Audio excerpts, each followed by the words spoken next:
Doutor João Paulo, vamos falar hoje sobre tumores em cães e gatos, na nossa pauta da semana passada. Aproveitando ainda o Outubro Rosa, a gente ia falar sobre tumores, né, nas cadelas. Exatamente. E aproveitando o novembro, já que a gente entrou nesse mês de novembro e estamos no Novembro Azul, vamos falar de tumores também nos gatos, nos cães, né, doutor? Isso. A gente estava com essa pauta programada já para a última semana de outubro, né? Mas infelizmente aconteceu o que aconteceu. Mas hoje a gente vai tentar falar direitinho a respeito do Outubro Rosa num determinado momento e depois do Novembro Azul, porque são patologias importantes e esses meses eles têm uma função socioeducativa, né? Eles lembram que na verdade essa campanha, essa procura nos pets, que são animais que têm um metabolismo um pouco mais acelerado, ela precisa, na verdade, ser um pouco mais constante, né? Os nódulos, eles se desenvolvem numa velocidade muito mais rápida em animais que têm um metabolismo também mais rápido do que nos humanos, por exemplo. Então, a gente fala de um mês que, na verdade, ele serve para o ano todo, no que diz respeito a essa procura, a essa busca, principalmente em gatas e cadelas não castradas. Qual é o número de casos de tumores em cadelas, por exemplo, tumor de mama e também no aparelho reprodutor, né? No útero? São dos principais tumores que aparecem nas cadelas. Felizmente, nem todos são malignos, diferente de gatas. Gatas têm um percentual muito maior de malignidade, né, nos tumores de mama. Por que a diferença entre um e outro? Especificamente, ainda não foi estudado a respeito disso, né? Essa questão de celularidade, a gente entende que os gatos costumam reagir de forma um pouco mais, imunologicamente, mais exagerada. E esse exagero, muitas vezes, faz com que reflita na questão também organomolecular das gatas, digamos assim. Especificamente ainda não existe uma explicação para isso, né? Mas a gente considera assim que a frequência de aplicação, a frequência de agressão que os tecidos mamários sofrem por conta das descargas hormonais sejam diretamente reflexo no futuro do que é isso. Ou seja, então as gatas elas sofrem mais com elas entram com uma frequência muito maior no cio, né? Em compensação, as pessoas, por não ser bem orientadas, aplicam muito mais anticoncepcional nas gatas, né? Enquanto a cadela o pessoal faz a cada 6 meses, nas gatas é a cada 3 meses. E a gente entende, a gente sabe que os tumores eles surgem devido às agressões que os tecidos sofrem durante a vida. O câncer de pele, ele se costuma manifestar mais onde o pessoal recebe mais agressão dos raios solares, né? Os cânceres de pulmão acontecem mais em tecidos que são mais agredidos por conta de nicotina e os efeitos de cigarro, digamos assim. O fígado com relação ao álcool e vários diversos. O tecido mamário ele sofre muita agressão dos hormônios. Apesar de eles serem importantes para poder ter a lactação e para poder ter as boas formações, quer queira, quer não, esse edemaciamento e murchar daquele tecido com o passar do tempo, que a cada cio isso vem a acontecer, acaba sendo uma agressão para o tecido e aí sim ele vem a manifestar algumas alterações. Como detectar o câncer em cadelas e em gatas? Da mesma forma que a gente fala das pessoas que façam o toque, né? As cadelas e gatas, por exemplo, principalmente as cadelas, a gente tem uma facilidade maior, porque quando a gente vai fazer um carinho no animal, elas colocam a barriga para cima e aí facilita a gente fazer a palpação, né? Mas a palpação, se você conseguiu identificar na palpação e não na visualização, é porque aquele tumor ainda está num tamanho que facilite a gente ter um diagnóstico um pouco mais precoce. E quanto mais precoce a gente diagnosticar, menor a chance de metástase e mais simples seria também a solução do caso. Como é que é feito o tratamento depois de detectado o câncer? Depois de detectado, a gente procura fazer, na verdade, se a gente for num caminho bem tranquilinho, fazer uma citologia do material para identificar que tipo de nodulação é aquela. Porque às vezes a gente pode confundir até mesmo com abscesso, com outras estruturas, então uma citologia seria, digamos assim, um teste de triagem para isso. É quem vai tirar qualquer dúvida, né? Aí é que vai tirar qualquer dúvida, e se por um acaso na citologia alguma dúvida ainda ficar, ainda persistir, a gente faz a remoção do nódulo e manda para o laboratório para fazer o histopatológico, que é o principal elemento de diagnóstico para essa celularidade. Qual a maior incidência, doutor? Do câncer de mama ou do câncer de útero? O câncer de mama ele tem uma incidência muito mais alta, né? Os miomas, eles costumam ser um pouco mais, digamos assim, menos agressivos, menos malignos, né? Já o câncer de ovário, ele é um pouco mais, digamos assim, agressivo quando ele se manifesta, né? Por isso que a castração precoce ela é recomendada. A gente fala precoce, mas também não precisa ser tão precoce assim. A gente estima uma idade, por exemplo, em gatas de 6, 7 meses para poder fazer o procedimento, porque ela já está com a estrutura de uma gata adulta.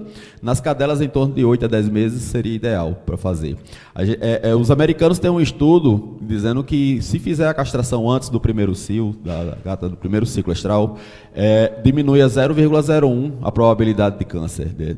Um tecido que iria se manifestar tumoral, acaba que ele não se manifesta e diminui nessa proporção. A partir de que idade? A cadela e a gata, ela entra no cio? No primeiro cio. As gatas, geralmente, são muito mais precoces do que as cadelas. Em torno de 4 a 5 meses, ela já deve estar entrando no primeiro cio.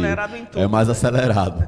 Já as cadelas, há uma média de 6 a 8 meses. Tem algumas cadelas que levam até 10 meses para poder entrar no primeiro cio. Então, isso varia muito de acordo com as raças, né, de acordo com o porte do animal e o metabolismo deles. Para quem já teve a primeira cria, por exemplo, também pode fazer Pode, quem teve a primeira cria, quem teve a segunda. Assim, à medida que a gente vai diminuindo o tempo que o animal passou por essa descarga hormonal, a gente vai diminuindo a probabilidade.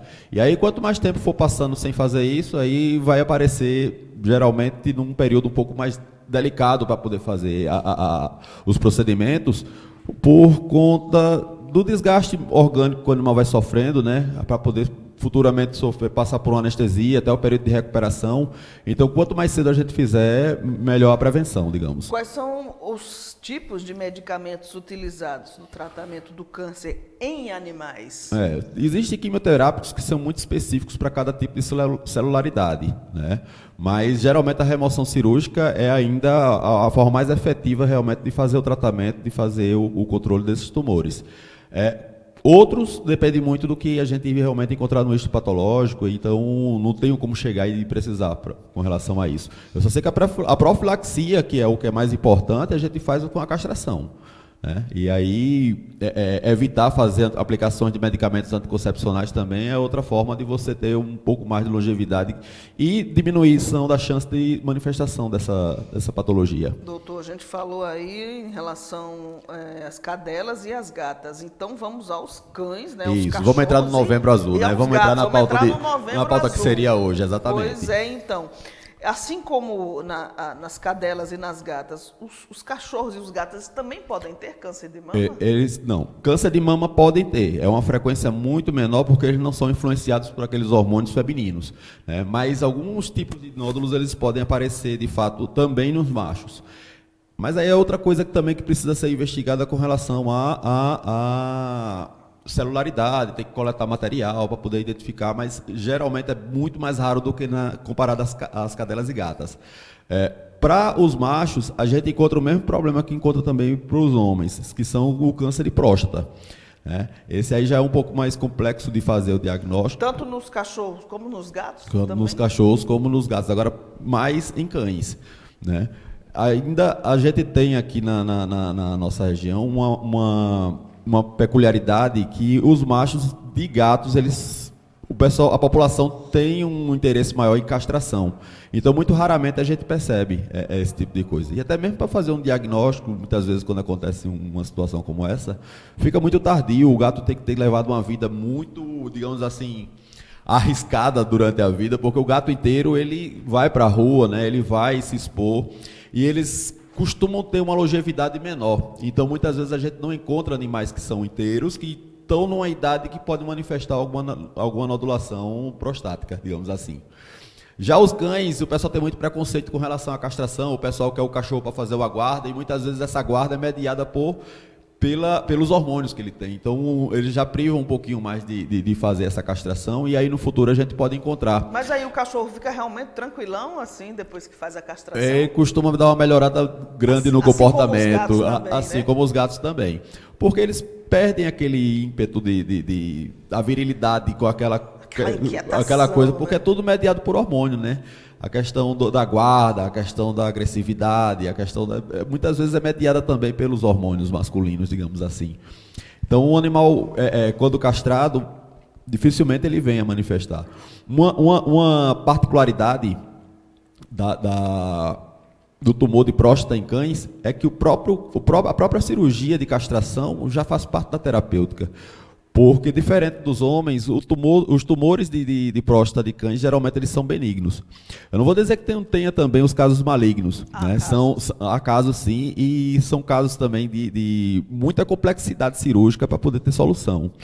A próstata é uma estrutura muito, muito aderida à uretra e tem uma capilaridade, uma vascularização que é muito complexa de fazer essa abordagem. Nos homens, a gente sabe que é preciso o toque retal. Isso. Nos animais, como se detecta o câncer de próstata? Alguns animais são muito difíceis da gente fazer o toque, né? Então, assim, a ultrassonografia seria o método mais preciso para poder fazer essa questão do diagnóstico. Não diga isso, porque muito homem ouvindo isso vai querer só fazer uma ultrassonografia. Vamos para a pauta animal. Tem que fazer o toque. Não pode ser uma ultrassonografia. É importante, né? Exatamente. Essa questão do toque é mais de monitoramento, né? Não é toda hora que a gente vai ter ultrassonografia disponível. Mas eu digo até mesmo pelo o acesso a fazer um toque, por exemplo, num cachorro de 2 quilos. É impossível, né? Fica inviável. Né? Então, o tutor começa a perceber que as fezes estão saindo com um pouco mais de dificuldade, a urina começa a sair com um pouco mais difícil. Existe uma manifestação clínica para poder a gente chegar nesse ponto. Né? Muito dificilmente a gente faz um preventivo, a não ser que o tutor opte por fazer depois dos 5 anos, uma ultrassonografia anual, digamos assim. Isso seria uma forma profilática, né, de identificar tumores não só de próstata, como outros tumores também. Mas a principal profilaxia com relação a tumores de próstata é a castração. Quem não tem animais acha que isso aí é algo muito distante. fazer ultrassonografia em animal, mas quem gosta mesmo... já precisa investigar, tudo, né? Muitas vezes, quando a gente vem identificar uma lesão interna no animal, o animal já está com uma clínica muito avançada de doença, né? Eles não falam, eles não dizem o que estão sentindo. Então a gente tem que procurar ao máximo investigar o que é que pode estar acontecendo de uma forma que não seja pegar. Ele diz que algo está estranho. Ele pode dizer algo estranho, mas muitas vezes quando já está estranho é porque a patologia já está muito avançada também, já está muito adiantada. E aí muitas vezes é tarde demais. Nos gatos, como é que se descobre essa manifestação do câncer de próstata? Os gatos, como eu falei, é mais raro, mas a próstata também ela se encontra muito próximo da ampola retal e ela acaba causando dificuldade de defecação. A urina pode começar a se manifestar de uma forma um pouco estranha também, não faz aquela frequência que faria antes, ou então passa muito tempo na caixa de areia por conta da questão obstrutiva, né? Mas, como eu falei, a casuística de gatos, pelos hábitos das pessoas de fazer a castração mais cedo, é bem mais difícil de se encontrar, mais rara, digamos assim. E os tratamentos que podem ser feitos, né, além da castração? Isso, mas são todos mediados por identificar qual é o tumor e aí precisar de uma citologia prévia para poder fazer. Mas pode-se usar quimioterápicos também, que na verdade eles não são tão efetivos no caso dos cânceres de próstata. Doutor, a maioria das vezes é cirúrgico mesmo para poder solucionar. A gente sabe que muita gente busca um atendimento mais específico, por exemplo, no Hospital Universitário de Areia, no Hospital Veterinário da Universidade Federal de Areia. Mas aqui, na Casa de Campo especificamente, quais são as cirurgias que o senhor rotineiramente realiza? A gente realiza mais castrações, de fato. É a mais solicitada. É algo, vamos dizer assim, mais simples. É mais simples e é mais solicitado porque muitas pessoas já estão com essa consciência de que precisa do animal ter o animal castrado, tanto para controle de populacional, né, que é importante, a gente não pode estar reproduzindo muitos animais por aí, porque a gente sabe que não tem demanda de casas para isso, são muitos os animais de rua, então acaba também facilitando a questão do temperamento dos animais, a castração, ela melhora muito esse hábito, né? Então realmente, eu acho que em toda a clínica a cirurgia mais solicitada, mais procurada, e aqui a gente faz mais. Pois é, aqui tudo é de forma aleatória, né? Tem um amigo que mora na Itália, ele disse, olha, aqui para ter um animal de estimação precisa ter o registro desse animal. Precisa ter registro, precisam ser controlados através de chips, né, para poder... Isso. Muita gente pede para levar os animais para a Europa, vem conversar com a gente, eles têm todo um controle com relação a vacinas, a castração também, ela é fundamental, só criadores autorizados que realmente podem reproduzir os animais por lá. tanto na Europa O como animal não na América pode- do Norte tem Parece esse aqui tipo no de... Brasil, né? O animal não pode ficar solto aqui no meio da muito rua. dificilmente. A gente, na verdade, até aqui na América Latina, a gente já tem países que têm, digamos assim, legislações mais avançadas com relação a isso, né? Na Argentina e no Chile, por exemplo, é muito difícil a gente encontrar animais de rua. Eu não vou dizer que não tenha, mas aqui a gente tem uma proporção muito maior, muito Não, mais... aqui você começa a cumprimentar. Já é tão comum que a gente começa a dar bom dia pro boi, Eles já fazem pra parte da vaca, paisagem, né? o cavalo, dá tchau quando a gente passa na rodovia. Infelizmente, né? Infelizmente, isso que uma acontece. realidade, né? É uma triste realidade, mas é uma realidade nossa. Doutor João Paulo, muito obrigada por hoje, né? O tempo passando rápido, como sempre, mas acredito que a gente falou assim... Deu uma explanada boa, né? Porque a gente básico, falou a né? respeito de como fazer para diagnosticar, a gente falou a respeito de prevenção, né? E o que é possível ser feito para poder tratar. Porque o melhor, na verdade, é nunca deixar o câncer se manifestar, a gente evitar certeza. não só o câncer de próstata ou o câncer de mama, mas qualquer câncer, né? Quanto menos agentes agressivos à nossa pele acontecer, ao nosso corpo acontecer, é assim como para os animais, mas a gente evita problemas. Sem dúvida, sem dúvida. Saindo daqui já vai direto para casa de campo. Tô indo para lá. Vamos Já embora. está de plantão, Isso aí. tá? Veterinário de plantão, todos os dias na Casa de Campo Bichos e Plantas, aqui na cidade de Guarabira. Tem aí o número do contato? Aí deixa o número do contato, porque a Casa de Campo tem tudo, ó. Medicamentos, animais em geral, banho, tosa, plantas, filhotes, ó, para quem gosta, né, de bulldog. Tem a questão da vacinação também, que a gente já falou aqui com o doutor João Paulo, já deu essa dica para as pessoas, para manter a vacinação dos animais em dia. Prevenir ainda Sempre é o melhor melhor, remédio. sempre é melhor, com certeza. Sempre é o melhor remédio.